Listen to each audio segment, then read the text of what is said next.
You have searched me, Lord, and you know me. You know when I sit and when I rise.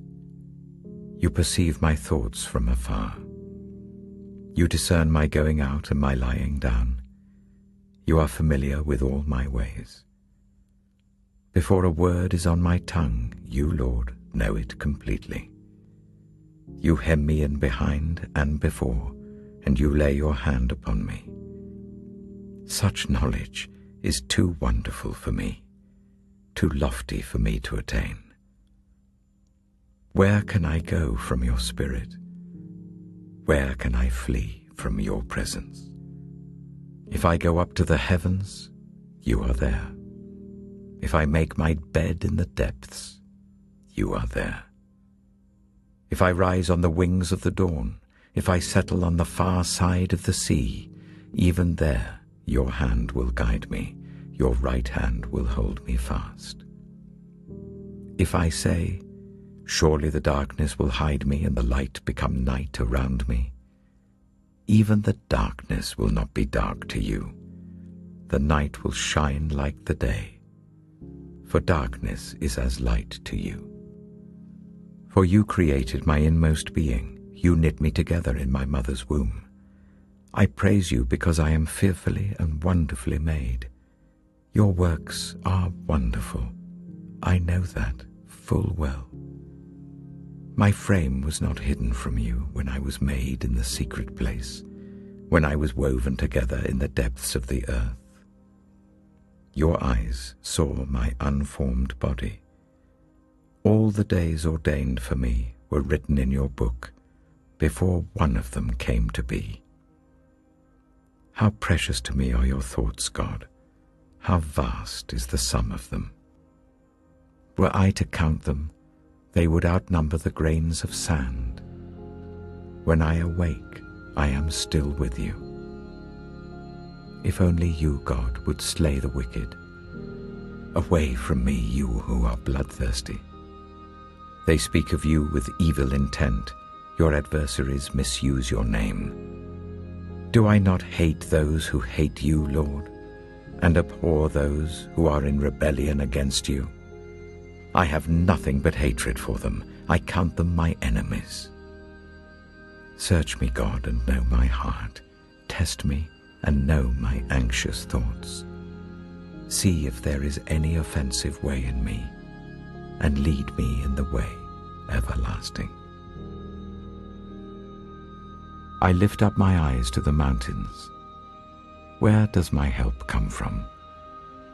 My help comes from the Lord, the maker of heaven and earth. He will not let your foot slip. He who watches over you will not slumber. Indeed, he who watches over Israel will neither slumber nor sleep. The Lord watches over you. The Lord is your shade at your right hand. The sun will not harm you by day, nor the moon by night.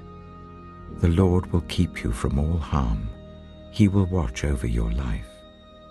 The Lord will watch over your coming and going, both now and forevermore.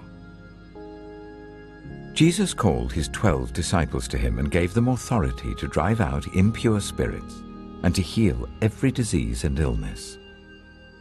These are the names of the 12 apostles. First, Simon, who is called Peter, and his brother Andrew. James, son of Zebedee, and his brother John. Philip and Bartholomew.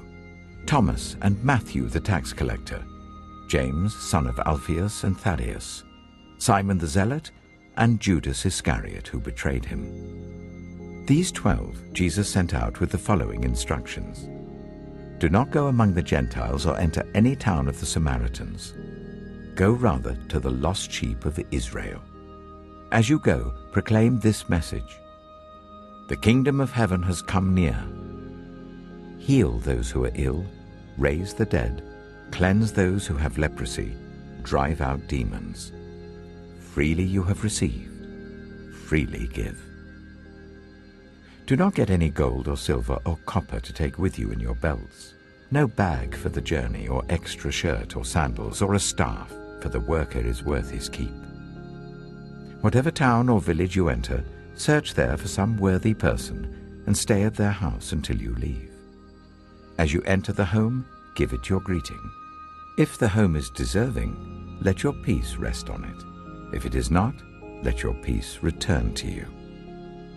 If anyone will not welcome you or listen to your words, leave that home or town and shake the dust off your feet. Truly I tell you, it will be more bearable for Sodom and Gomorrah on the day of judgment than for that town. I am sending you out like sheep among wolves. Therefore be as shrewd as snakes and as innocent as doves. Be on your guard. You will be handed over to the local councils and flogged in the synagogues. On my account, you will be brought before governors and kings as witnesses to them and to the Gentiles. But when they arrest you, do not worry about what to say or how to say it. At that time, you will be given what to say, for it will not be you speaking, but the Spirit of your Father speaking through you.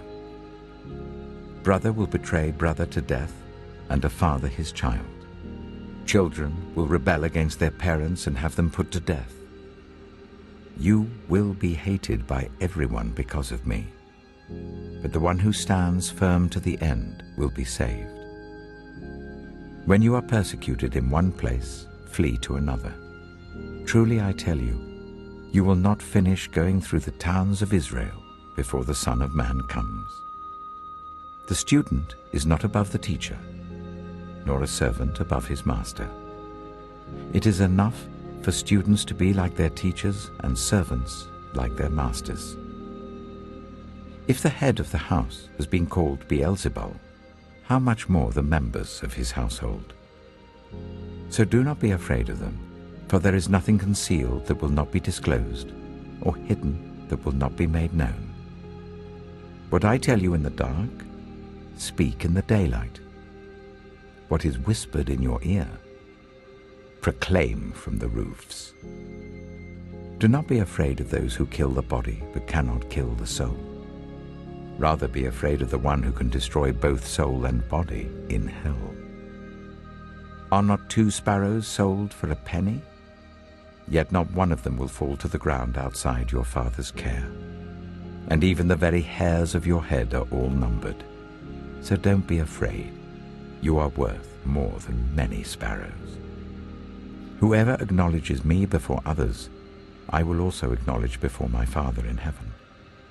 But whoever disowns me before others, I will disown before my Father in heaven. Do not suppose that I have come to bring peace to the earth. I did not come to bring peace, but a sword. For I have come to turn a man against his father, a daughter against her mother, a daughter-in-law against her mother-in-law. A man's enemies will be the members of his own household. Anyone who loves their father or mother more than me is not worthy of me. Anyone who loves their son or daughter more than me is not worthy of me. Whoever does not take up their cross and follow me is not worthy of me. Whoever finds their life will lose it, and whoever loses their life for my sake will find it. Anyone who welcomes you welcomes me, and anyone who welcomes me welcomes the one who sent me. Whoever welcomes a prophet as a prophet will receive a prophet's reward. And whoever welcomes a righteous person as a righteous person will receive a righteous person's reward.